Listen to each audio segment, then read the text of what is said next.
Bonjour. Bonjour. Nous allons vous poser quelques questions.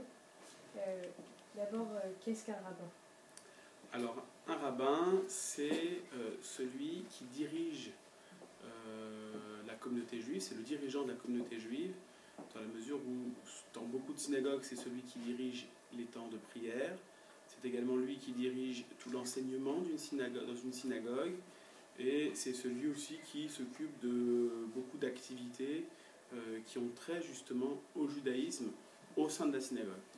Tout juif, est-ce que tous les juifs pourraient devenir rabbin? Alors, pour devenir rabbin, déjà, c'est une personne qui doit forcément être pratiquante. Il existe des juifs qui ne sont pas pratiquants, et donc, si aujourd'hui ils veulent devenir rabbin, on leur demandera d'abord d'être pratiquants, donc de pratiquer le judaïsme, sachant que dans le judaïsme, il y a beaucoup de commandements, puisqu'on pratique donc tous les commandements qui sont dits dans la Torah, et la Torah recense 613 commandements. Vous avez bien sûr ceux les plus connus, les 10 commandements, mais il y en a d'autres encore.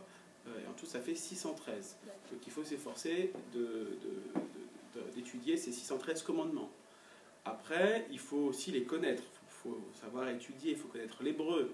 Il faut avoir un accès aux textes que les rabbins des siècles ont écrits pour pouvoir enseigner, pour pouvoir faire des cours et enseigner justement ce que dit la loi juive sur tel ou tel cas.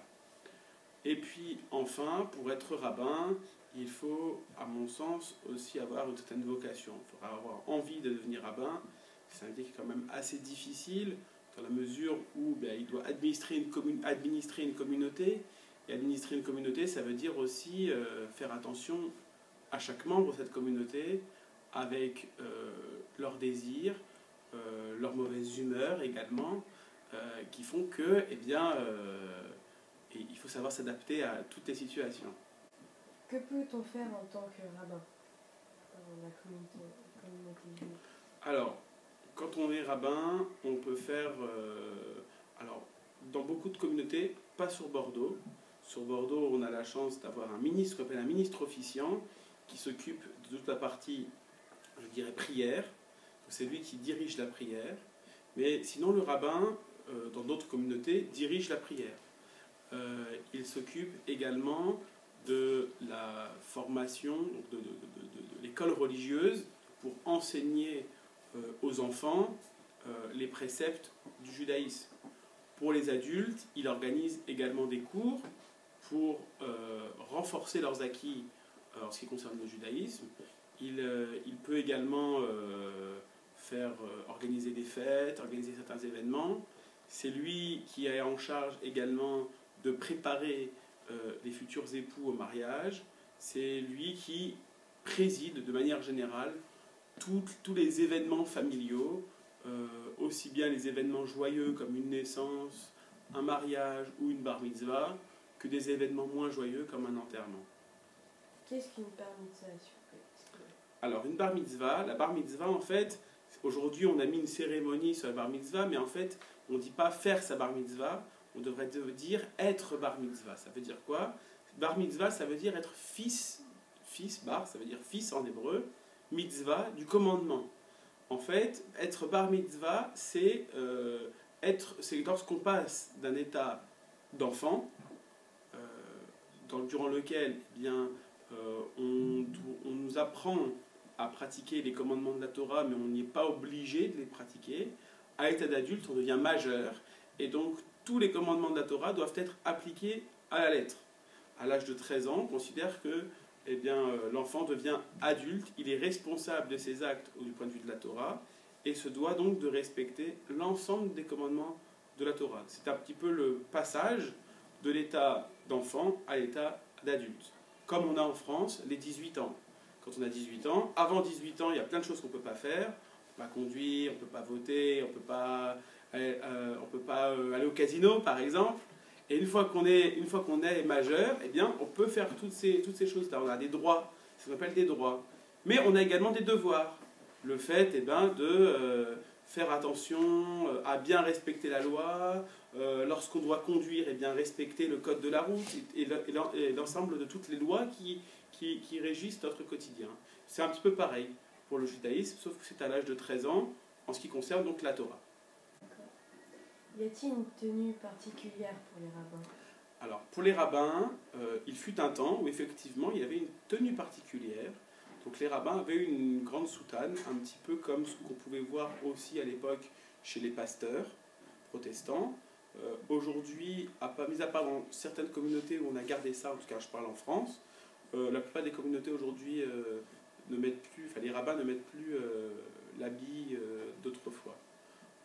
Après, il y a des habits, plutôt on pourrait dire des habits juifs, notamment la kippa que j'ai sur la tête, qui est un signe qui montre en fait mon attachement à Dieu et le fait de penser à chaque instant que Dieu est toujours au-dessus de nous et que nous sommes donc des personnes nous sommes des personnes limitées dans nos actions, limitées dans notre façon d'agir, alors que Dieu, lui, a des pouvoirs illimités, il est omnipotent, il est tout puissant.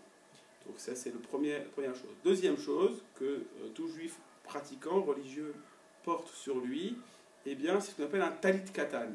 Talit katan, c'est un vêtement à 4 coins, j'en ai un sur moi, où vous avez des franges comme celle-ci. Je ne sais pas si on voit... voilà.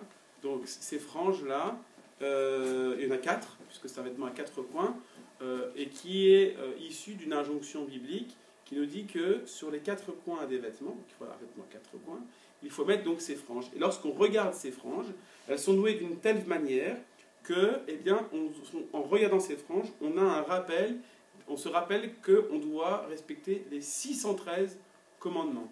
Et d'ailleurs, ce tzitzit, donc ce sont des nœuds, c'est des franges avec des nœuds, ça a donné une expression française. Quand on dit il faut que je me rappelle de quelque chose, on dit il faut faire un nœud à son mouchoir. Faire un nœud à son mouchoir, ça vient en fait donc de ce passage biblique où les Juifs donc font des nœuds aux 4 coins de leurs vêtements pour se rappeler donc l'ensemble des commandements de la Torah. D'accord.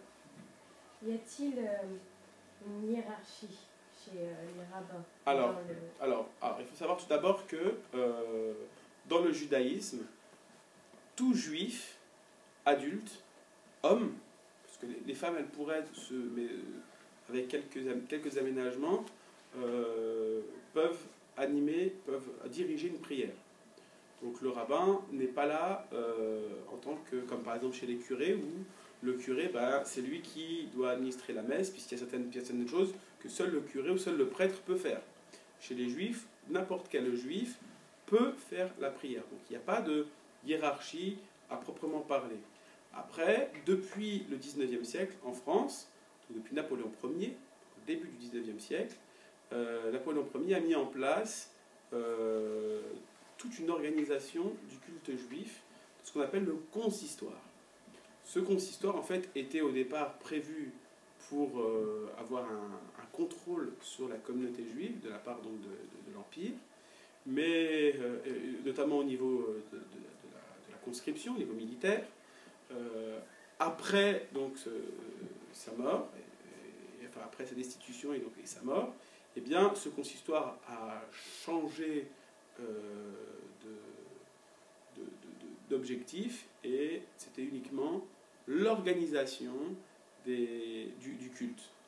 Et autour de ce consistoire, effectivement, il y a une hiérarchisation qui a été faite, une hiérarchie qui a été faite. Vous avez un président du consistoire, vous avez un conseil d'administration du consistoire, on a un grand rabbin de France, et après, sur chaque région, il y a un grand rabbin régional. Je suis moi-même rabbin régional donc sur Bordeaux et toute la région sud-ouest.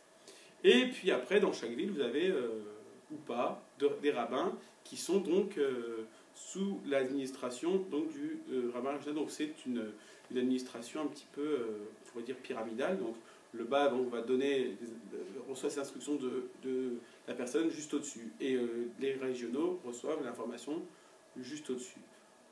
Et les grands rabbins de France sont élus pour une période de 5 ans. Ça a changé il n'y a pas très longtemps. Avant, ils étaient une période beaucoup plus longue.